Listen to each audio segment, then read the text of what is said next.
하나, 둘, 셋. 안녕하세요. Enjoying a cup of coffee while learning orthodontics the easy way. Easy Orthodontics Cafe, Ortho Barista, is back. Congratulations, everyone, we have received an additional arrangement until December this year. It's all thanks to the viewers who loved Ortho Barista. Thank you very much. We will continue to do our best to help you with orthodontic clinical trials with fruitful contents. Starting with hidden clinical orthodontic tips, we'll cover everything from clear aligners to retention device protocols, gathering the essence of orthodontic practice and sharing it with you. Before that, it's time for our special moment at Ortho Barista. 1, 2, 3. 커피 한잔 할래요? 커피 한잔 할래요? It's quite harmonious. From today, we'll also be introducing sweet desserts that pair perfectly with coffee. First, I would like to introduce a special dessert that I brought all the way from Tongyeong.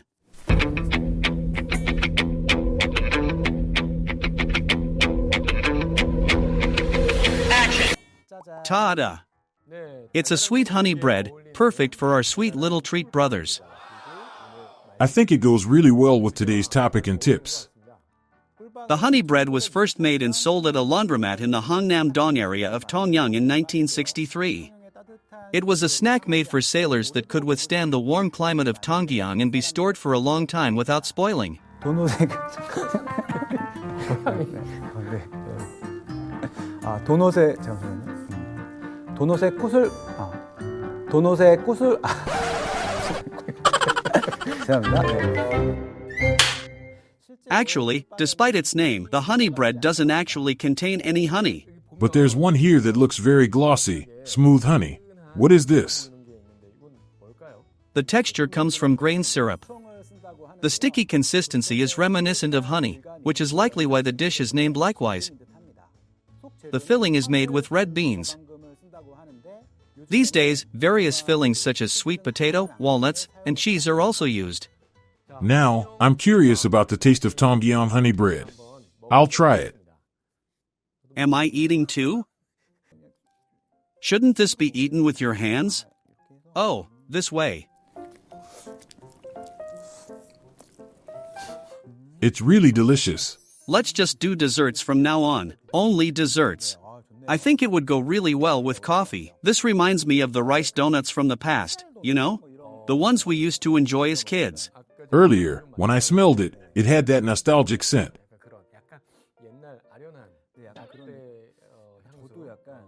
I remember the bread my mom bought me in the early 80s. 꿀팁 얘기하는데 꿀빵 먹으니까 꿀꿀하네요.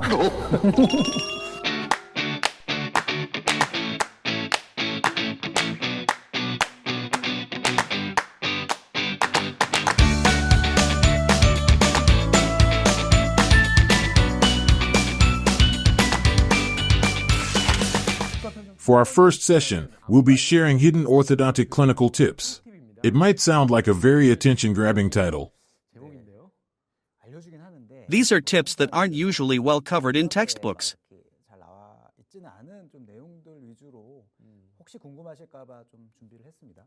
Throughout the orthodontic clinical process, there are various steps involved: bonding, space closure, extractions, debonding, and so on. We'll be sharing useful clinical tips for each of these steps. Today's first session will focus on bonding and debonding. In general, I won't be covering basic bonding techniques, since I assume you're already familiar with them. Instead, I'll talk about how to bond brackets when there are issues with antagonist or adjacent teeth. Additionally, we'll discuss bracket adhesion to prosthetic restorations depending on the type of prosthesis. Finally, I'll explain key aspects of debonding as well. The first issue is difficulty in bracket positioning due to antagonist. What kinds of cases can this occur in? These days, IDBS and digital setups allow us to create jigs for positioning brackets in ideal locations. In the maxilla, this usually isn't a major problem. However, even when brackets are ideally positioned, if you ask the patient to bite down, they can sometimes fall off immediately. That's why considering antagonist during bonding, especially in the mandible, is crucial. 고려사항이 굉장히 중요할 것 같은데 저도 Since I don't have a definitive standard for handling this yet, I find it a particularly interesting topic. 궁금해하는 내용이긴 합니다. Typically, this issue arises in cases with a deep bite. In Class 2 cases, a deep bite is often observed in the canine region as well. In crowding cases, we often encounter various situations. But when actually proceeding with treatment, there are many things that don't immediately come to mind. So today, I'd like to explain some of those aspects. With deep bite, we might bond brackets lower, raise the bite slightly, adjust the shape of the brackets, or use smaller appliances. I'll briefly explain these approaches with real case examples. Right now, this is a slight Class 2 case. As a result, the canine cusp has experienced significant abrasion.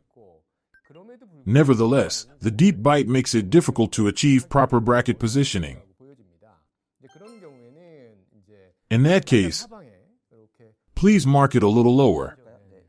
Normally, the bracket should be placed high. I wasn't given a notebook for this demonstration. Yes, it was placed over there. Anyway, in this case, the bracket is bonded slightly lower. However, even with nickel titanium wire, a step-down bending adjustment may be necessary. Once the alignment is sufficiently improved, rebonding is performed later. This is one possible approach. In cases where the teeth are locked in position, raising the bite is also an option.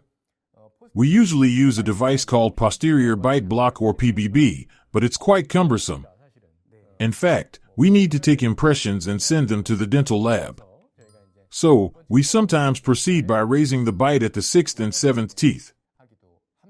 Looking at the process, according to the routine procedure, we use 014 and 016 nickel titanium wires and create space with an open coil using SS wire. For children, I often don't use bite blocks. Right, children's teeth tend to move easily, and it seems like they transition well. But the bite force might be a bit different. Recently, there was a patient whose severe bite was interfering, and the mandible was raised about 10 millimeters. There was no other way to address it, and I always feel bad about it. Raising the bite is generally something we avoid, but it's good for children. However, not for adults. It's a bit more uncomfortable, don't you think?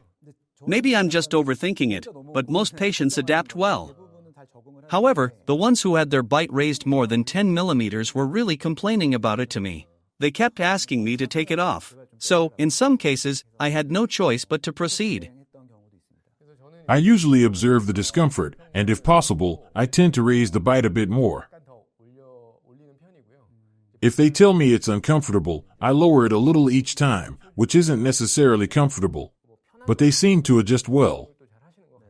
It's better than before. Those kinds of things, well, maybe they aren't really hidden tips. But anyway, by using something like a bite block to remove the locked teeth, and since the period isn't that long, I don't think there will be major issues like TMJ problems or TFO issues. If there are concerns like periodontal issues or mobility problems, using PBB or such a device could be a tip. TMJ or periodontal concerns are definitely important factors. It's not common, but I always make sure to inform my patients. That's right. When using a bite block, you can use various resins, and the material you see here is the Ultra Band Lock from Reliance. It's originally used for bands, but since the bite block is blue, it's also used for that. Do you usually use it? Yes, I use that one a lot. It's a bit expensive, so I also use local products like blockout resin or blue resin when using bands. I think there's not much difference in material properties, so you can use those as well. Why is the resin bite colored blue? It's visible when removal. If it's close to the color of the teeth, it becomes really hard to remove. But then, thinking about it, I wonder why it's specifically blue. There's also red. And I'm not sure why. Anyway, I'll look into it. It seems to be used in blue. Next, in cases of scissors bite, deep bite cusps, or when the teeth are locked in the back, there can be contact with the buccal cusp.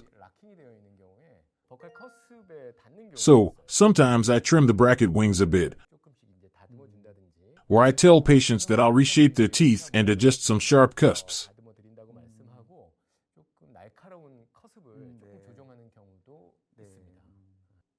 Is this what you mean? Yes, that's right. Thank you. The next step is bonding with small devices. In fact, there are many small devices. Overall, when there is a deep bite in the maxillary anterior region, it becomes quite difficult to bracket the mandibular anterior teeth.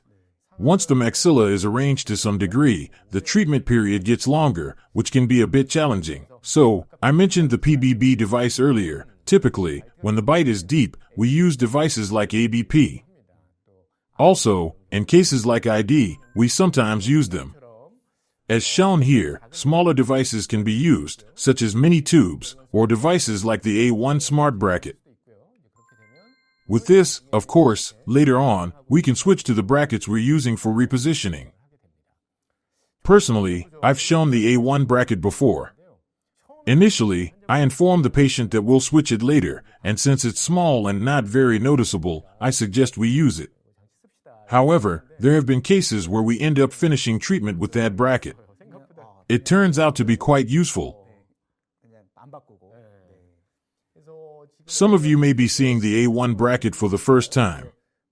It looks like a machine, but the profile is low, so it can be a very useful bracket. Next time, I'll probably go over it in more detail. I have a question. Don't be too nervous. But when you're bonding, do you place the brackets in the ideal position and then raise the bite?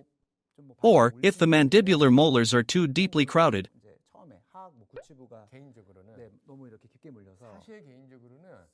Personally, I use ABP a lot.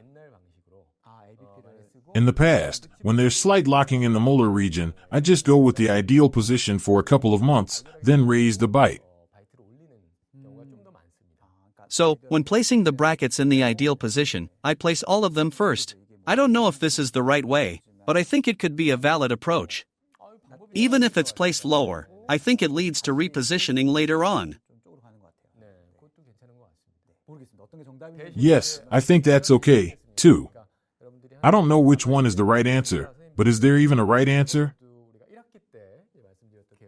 So, for those of you doing this, as we discussed in the first semester, when bending the wires, you need to be careful about things like bracket detachment. Next, let's talk about adjacent teeth and occlusion. This is about positioning the brackets due to adjacent teeth. Could you explain that? The most common concern is the antagonist, and with adjacent teeth, it's more of a matter of choice. So, there are about 3 options. First, whether to create space and then place the brackets, or whether to place them wherever possible and adjust later, or, similarly for occlusion, we might use mini tubes or 2D brackets initially, then switch to the device we intended to use later. These seem like the 3 main options. This is quite common. When you need to place the brackets in the middle but there's no space, you first widen the space to place the device, or in some cases, whether it's an extraction or not, you need to plan according to the situation.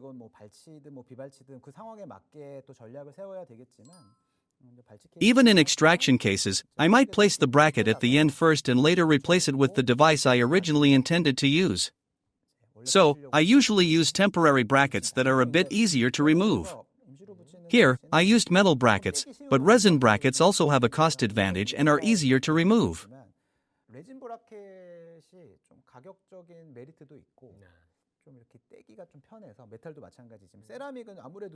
Metal brackets are similar, but ceramic ones can be more difficult to debond, so I tend to use resin brackets more.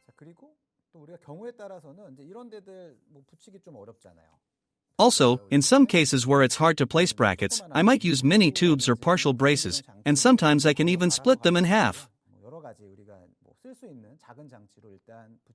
With various small devices, I first place them and then replace them later. If there's no space, I can use small devices or 2D devices that are used for partial orthodontics. These methods make the process easier. For occlusion, you can ideally raise the bite and place the brackets, but when adjacent teeth are involved, you can't place them ideally. So, whether you create space to place them or just place them somehow, it depends on the situation, and it's good to think through the options carefully before proceeding. Next, bracket bonding isn't just limited to teeth. We also bond to extensive restorations like metal, ceramic, or zirconia prostheses.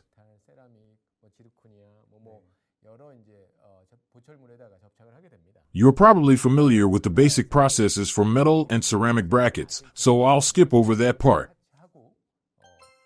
Let's talk about temporary crowns, zirconia bonding, and fixed retainers.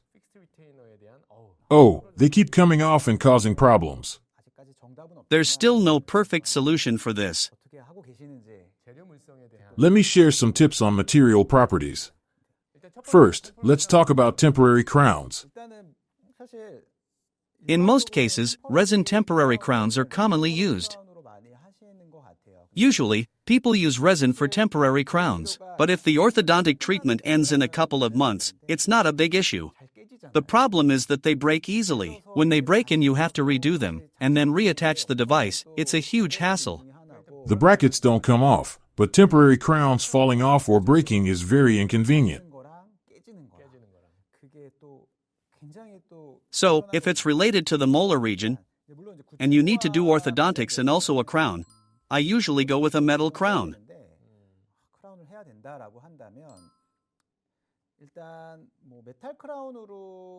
Then, I attach a tube, like for the 6th or 7th tooth.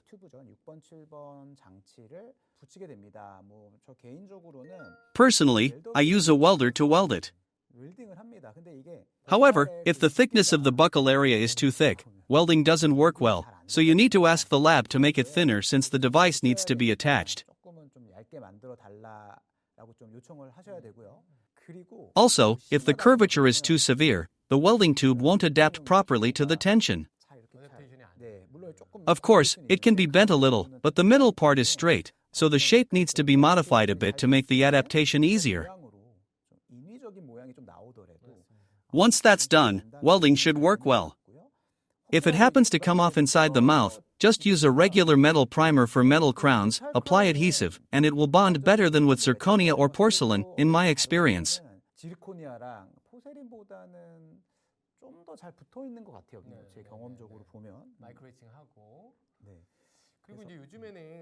By the way, do you use bands a lot these days? I try not to use them as much, but when I was in training, one of the tasks for interns was to start separation for orthodontic patients and then band the number 6 and number 7 teeth as the first job after that. So, during my training, we basically banded all the 6th and 7th teeth. Do you still do that? I personally try to avoid bands, but when finishing, band space can be an issue, so I tend not to use them these days. The reason I ask is because I don't have a bracket for banding.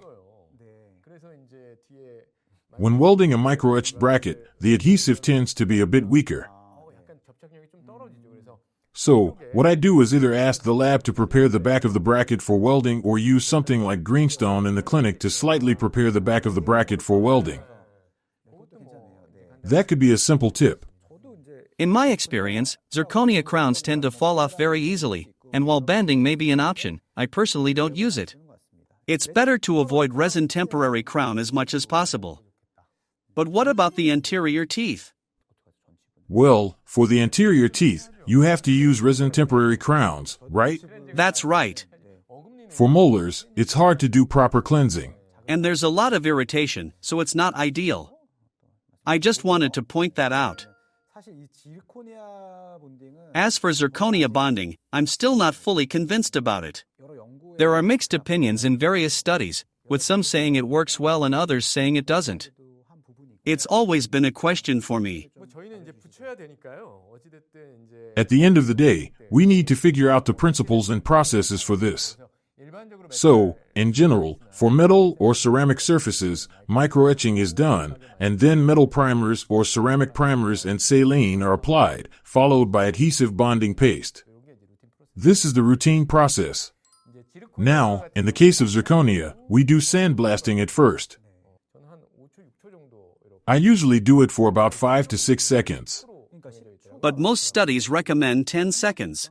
In fact, if you spray that in the patient's mouth for 10 seconds, how do you put rubber dam on it and spray it for 10 seconds? And you have to put some suction on it.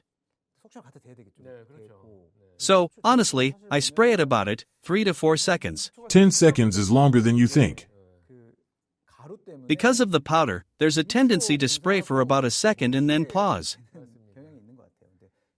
However, the process actually requires more time than expected. From today onwards, let's all make sure to do a full 10-second sandblasting. Also, using air suction will definitely help improve the procedure. Well, as you know, increased surface roughness leads to a larger surface area, which enhances bond strength. The same principle applies to other materials. For zirconia surfaces, a tribochemical coating, commonly known as cojet, can be used. I'm not sure how often you'll use this, but generally, when performing the procedure. Oh, there's a small typo. It should be cojet. Cojet essentially involves microetching, which increases the surface roughness. The heat energy generated during this process helps enhance the adhesion between the pre-existing silica coating and the underlying zirconia surface. This process is referred to as tribochemical coating. The routine process remains the same. The silica-coated aluminum dioxide, which appears pink, undergoes microetching for 10 seconds. The standard protocol is followed, but in the case of tribochemical coating, the surface is essentially ceramicized. So, whether it's a metal surface or a zirconia surface, using a silane porcelain primer is a useful tip. While reviewing research papers, we found that a strong rationale was needed for clinical applications.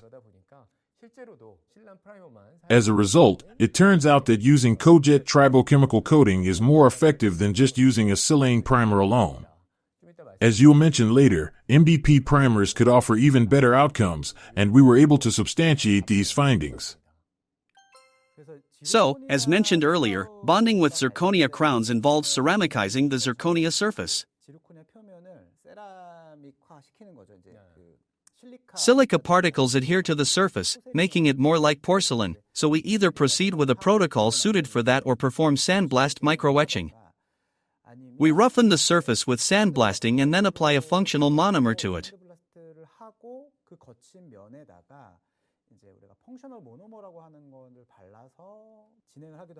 I've tried cojet in the past, but it didn't seem to work well, so I experimented with different approaches without understanding the exact issue. Recently, I've been using a functional monomer called G-Premio Plus. Some studies suggest that after microetching, using cojet is beneficial, but it's not necessarily required. If we roughen the surface with aluminum oxide and then apply an MDP-containing monomer, the bonding mechanism involves a chemical reaction between the zirconium oxide on the zirconia surface and the phosphate group in MDP.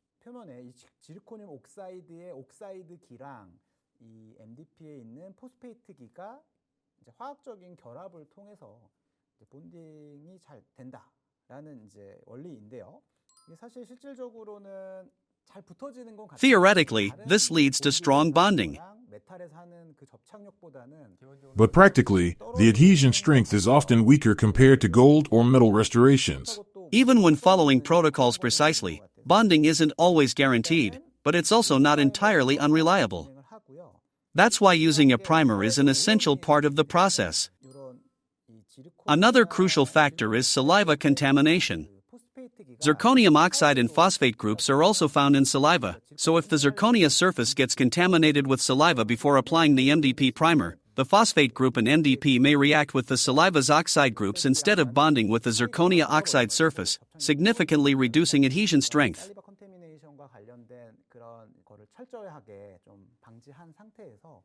To ensure strong bonding, it's essential to minimize saliva contamination before applying the primer. While this improves clinical outcomes, bonding techniques are not foolproof, and there's no single golden rule for perfect adhesion. Even microetching and sandblasting have their drawbacks, as irregular sandblasting can weaken bond strength, according to some studies. Additionally, oral conditions in a clinical setting are vastly different from lab environments. Even if we simulate intraoral conditions in experiments, the human oral cavity is subjected to varied temperatures, saliva, and mechanical stress, which affects bonding performance. Since we can't perfectly replicate real intraoral conditions, there are varying opinions on the best bonding methods. At this point, I feel like I'm offering explanations rather than tips, but ultimately, tribochemical bonding and MDP primers seem to be the best approaches based on the latest research.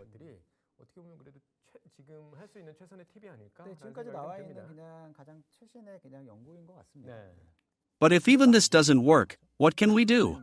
In that case, we have to use bands.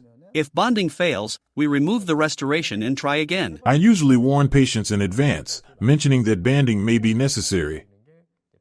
Many clinicians who have recently started working with zirconia restorations face these issues, which makes sense given zirconia's rising popularity.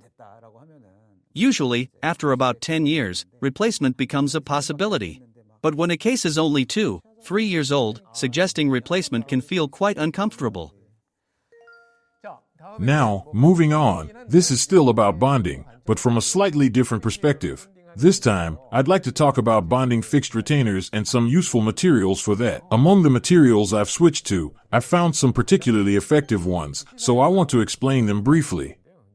It's simple. There's a product called Ortho Connect from GC. This is a routine paste used for bracket bonding, and it comes in 2 variations, one with a slightly lower flow and another, Ortho Connect Flow, with better flow.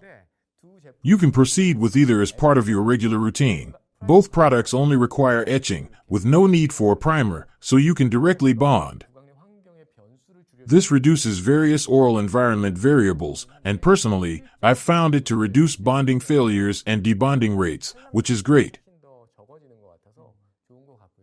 According to the manufacturer, the flowability is good, and when it hardens, it still has some flexibility, which helps accommodate slight tooth movement.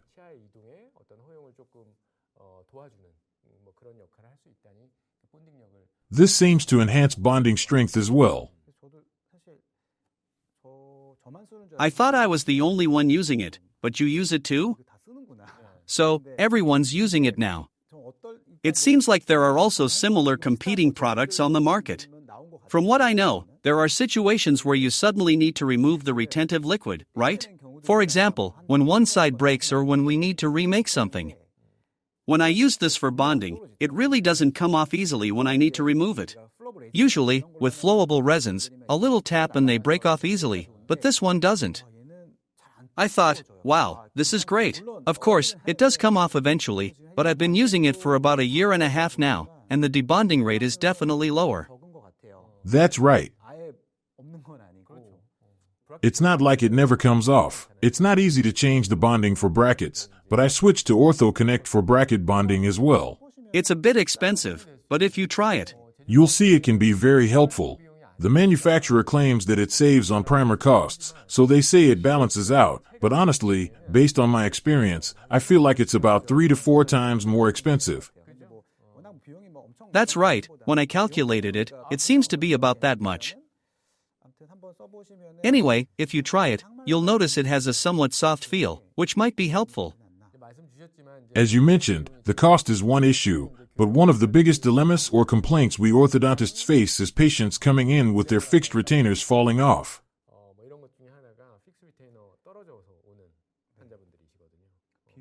It's not easy to avoid, and in terms of frequency, I'd say we get at least 1 or 2 such patients every day.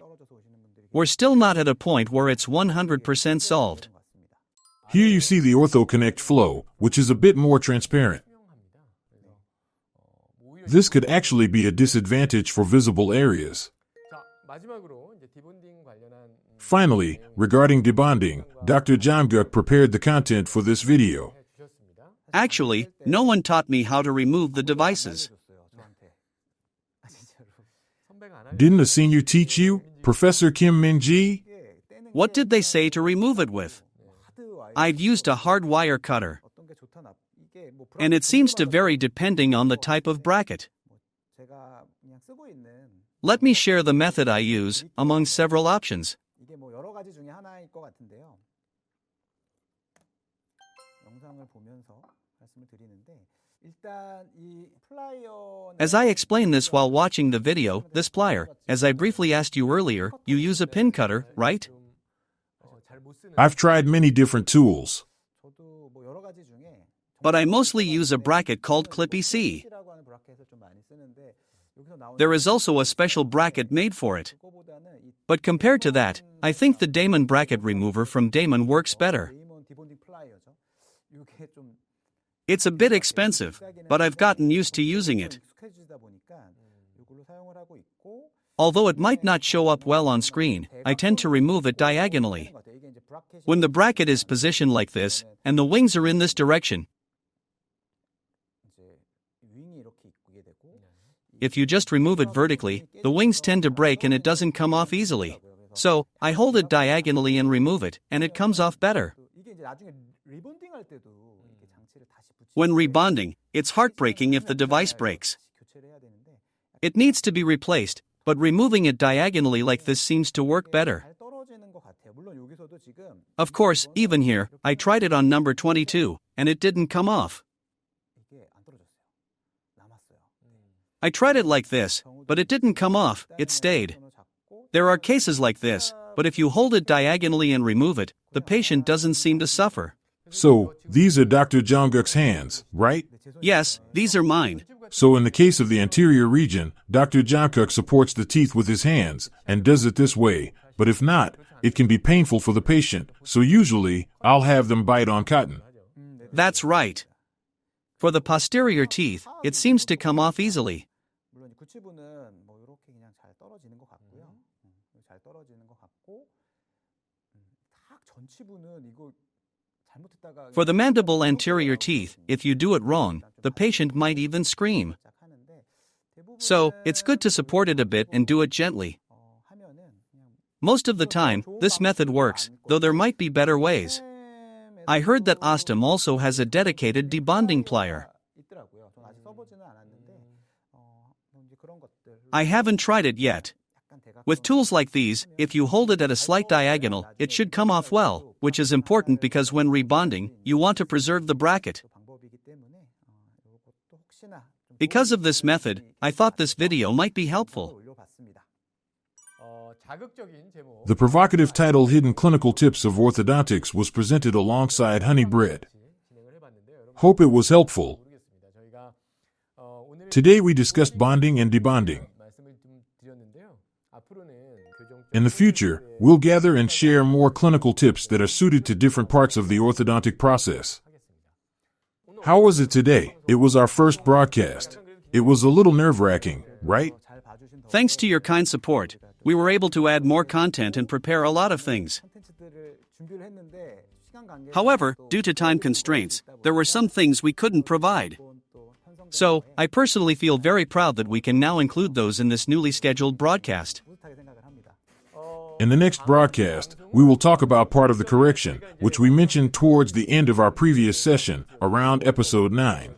We talked about the principles and fundamentals. This time, we will actually focus on clinical cases, and as for partial orthodontics, Dr. Lee Jungkook is the one. Oh, is that so? You're becoming widely known now. Partial orthodontics part 2. We will prepare this in a fun way. Enjoy your afternoon. Thank you. Thank you.